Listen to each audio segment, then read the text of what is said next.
Pasamos todo el tiempo aquí. Quiero convertirlo en un paraíso.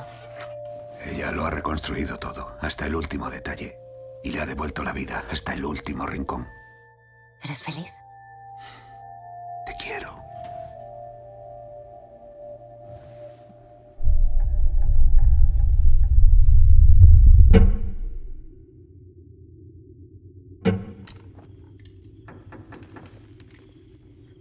Por favor, pase.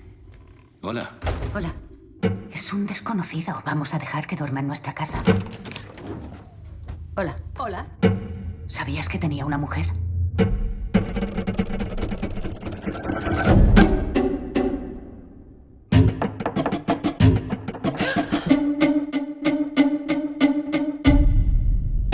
Tiene fotos tuyas en su equipaje.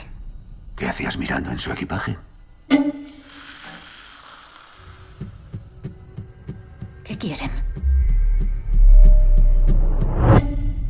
Que Dios te ayude.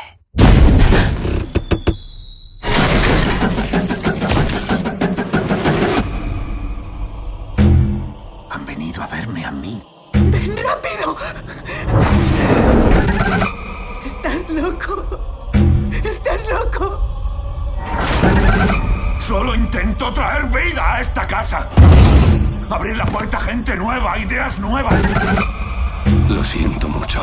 ¡Fuera de mi casa! ¡Fuera! Les das más y más y más. Pero nunca es suficiente. ¡Ah!